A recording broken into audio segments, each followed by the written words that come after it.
What was special about Og, king of Bashan? This is the question that we seek to answer today as we continue our verse-by-verse study of the book of Deuteronomy on walking through the Bible. His word, the glory of his cross. If you have a Bible with you, you can turn to Deuteronomy chapter 3. We're going to be reading from verses 1 to 11. If you don't have a Bible, don't worry. Just follow along with us on the screen. The version that we'll be reading from is the New King James Version. So Deuteronomy chapter 3, beginning at verse 1. Then we turned and went up the road to Bashan. And Og, king of Bashan, came out against us, he and all his people, to battle at Edrei. And the Lord said to me, Do not fear him, for I have delivered him and all his people and his land into your hand. You shall do to him as you did to Sihon, king of the Amorites, who dwelt at Heshbon. So the Lord our God also delivered into our hands Og, king of Bashan, with all his people, and we attacked him until we had no survivors remaining. And we took all his cities at that time. There was not a city which we did not take from them. 60 cities, all the region of Argob, the king of Og, in Bashan. All these cities were fortified with high walls, gates, and bars, besides a great many rural towns. And we utterly destroyed them, as we did to Sihon, king of Heshbon, utterly destroying the men, women, and children of every city. But all the livestock and the spoil of the cities we took as booty for ourselves. And at that time we took the land from the hand of the 2 kings of the Amorites, who were on this side of the Jordan, from the river Arnon to Mount Hermon. The Sidonians call Hermon Sirion, and the Amorites call it Sinir. All the cities of the plains, all Gilead and all Bashan, as far as Salach and Edrei, cities of the kingdom of Og in Bashan. For only Og, king of Bashan, remained of the remnant of the giants. Indeed, his bedstead was an iron bedstead. Is it not in Rabbah of the people of Ammon? 9 cubits is its length, and 4 cubits its width, according to the standard cubit. As we come to chapter 3, we're still in the historical prologue to the book of Deuteronomy, where Moses is accounting to Israel how they came from Mount Sinai to be situated in the plains of Moab. Some of this history they would have only experienced as children, as their parents were the generation who rebelled against God at Kadesh. But the history at the end of chapter 2 and here in chapter 3 only occurred within the previous few months. Why would Moses need to retell this recent history to them? Perhaps it's not for them, but for future generations.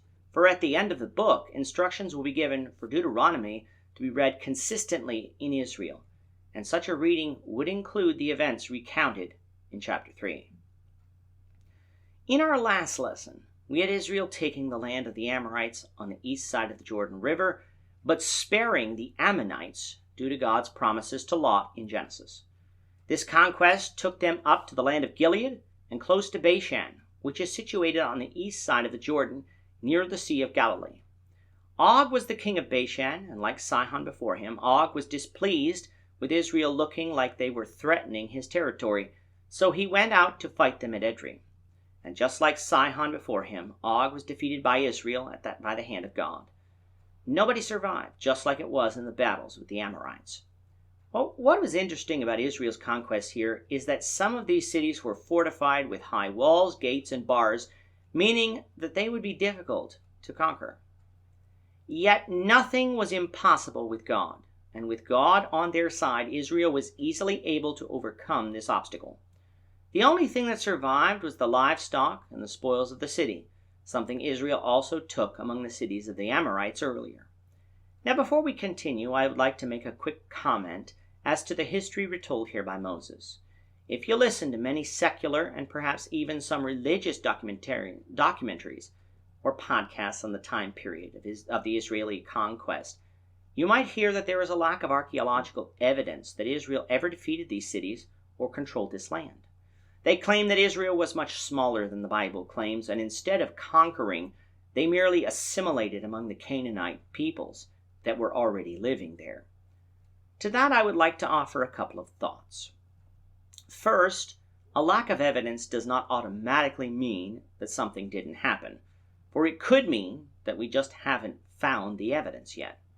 For years, people thought that Belshazzar in the book of Daniel was a made-up figure, until evidence for his existence was found not too long ago. And lo and behold, He was exactly who the Bible said he was. So just because we haven't found the evidence yet, doesn't mean it doesn't exist and won't be found later. But another point that needs to be made is this region has been ravaged by war for millennia. We saw war in this land in the days of Abraham in Genesis 14. We will see war in this land in the days of the judges and the kings. And war has been fought in this land since the Bible revelation was completed. With so much war, it is quite possible that the evidence needed to convince secular science and archaeology the Bible is telling us the truth here will never be found. But does that mean that the Bible is lying here? No, for the Bible records the events as happening by people who witnessed it. And when you consider that the Bible has shown to be correct first every time when it speaks on something that science has proven to be true, we can have faith that the accounts told to us here in Deuteronomy are exactly what happened.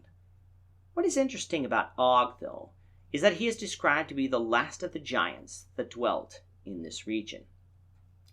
Up until this point in Deuteronomy, we have a couple places that mentions that giants dwelled in certain areas of what is today Israel and Jordan, but were defeated by the Lord either by the Moabites or the Ammonites, who then took over the land.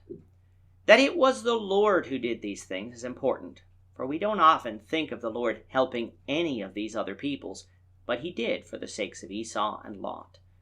And if the Lord defeated the giants that dwelt in what would become Moab and Ammon, he could do the same thing for Israel, for there were giants still living in Canaan known as the Anakim, the very giants that struck fear into Israel some 38 years prior. How tall was Og? We don't know exactly, but his bed measured 9 cubits by 4 cubits, which is about 13 feet or 4 meters by 6 feet or 2 meters. Now, does this mean that Og was 13 feet tall? Probably not, as beds are usually bigger than the person who sleeps in them. But there is also evidence from ancient times to suggest that some leaders intentionally made their beds much larger than the one who slept in it, so as to leave the perception that one's height is similar to the size of the bed. That Og was described as a giant would mean that he was taller than the average man, but how tall, we just don't know. Now that Israel had control of much of the eastern Jordan Valley, what was to become of this land? We'll find out, the Lord willing, in the next lesson.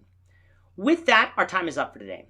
The Lord willing, we hope you'll join us for tomorrow's discussion of Deuteronomy chapter 3, verses 12 to 22, as we continue our walk through the Bible, one verse at a time. Thank you for watching today's episode. We hope that you found it edifying and ask that you not only subscribe to our channel and podcast, but that you like and share this episode among your friends, so that the saving gospel of Jesus Christ can go out to the whole world.